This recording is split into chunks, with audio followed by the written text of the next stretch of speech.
Something that's pretty priceless right now. Let's go back to the site here, that total solar eclipse. You're taking a live look from Spain.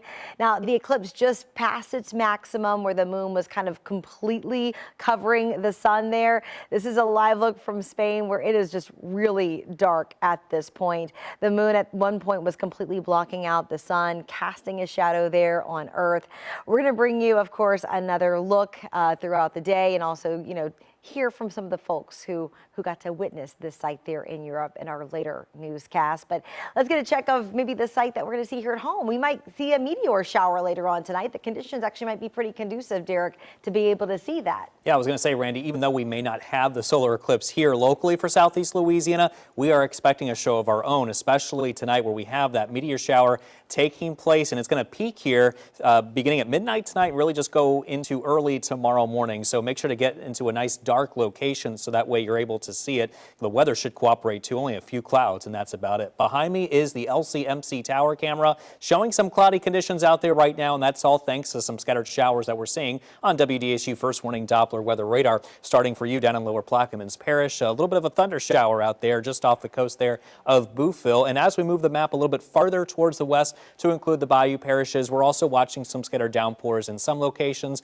as well as a little bit of some lightning activity as well. The rest of us are quiet. Futurecast picking up on some of those scattered showers and downpours out there right now, especially for you towards the bayou parishes. All that activity should begin to clear roughly around 6 to 7 p.m. in the evening, and then the rest of the day is looking okay, especially as we go into the evening hours. And then by tomorrow, I think the coverage is even looking a little bit less here because only a couple of locations, the North Shore, South Mississippi, only looking at a couple of spotty showers while the rest of us are quiet with just mixed clouds and sunshine, and that will continue as we go into tomorrow evening as well. So rain chances today very low at around 30%, even lower to 10% Thursday through Saturday. Now Sunday they could begin to climb up a little bit to 40% as we expect a little bit of some increasing moisture to make its way back into the area, but the rainfall forecast accumulation map very unimpressive. I mean, we're talking less than a half inch, even less than that in a lot of locations. And the reason being is because this upper level ridge of high pressure, it's going to be building across the area this weekend, and especially as we go into early next week, really helping to dry us out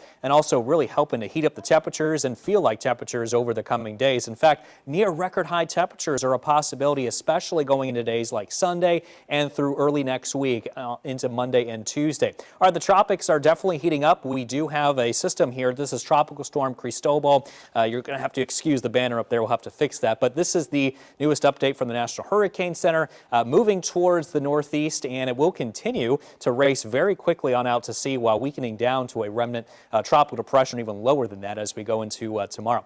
The rest of the tropics pretty busy. In the far eastern Atlantic, we got two tropical waves. The one highlighted in red has a high 80% chance of becoming the season's next tropical depression or tropical storm as it makes its way west, and then one behind that has a low chance of development of 30%. This is a new tropical wave that just emerged off the west coast of Africa here just recently, and the model's also developing that one. So this one here invests 92 well. The National Hurricane Center are investigating. They're running computer forecast models on it, and you see it moving towards the west-northwest, being steered by the Bermuda Azores High to the north, and it may begin to feel somewhat of a weakness here, maybe gain a little bit of latitude, but a lot of the models here are shifting a little bit more farther towards the west. But either way, very unfavorable conditions in the eastern Caribbean, a lot of strong wind shear, so we're really not expecting too much of a life cycle with that one. Temperatures right now upper 80s, low 90s, and highs today low to mid 90s, but again, it's going to feel like triple-digit heat when you factor in the humidity. And as we go into tomorrow, more of the same.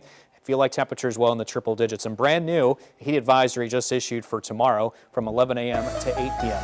And that's a look at your WDSU First Warning 7-day forecast. And Randy, we included the impact day because of the heat advisory going up for tomorrow.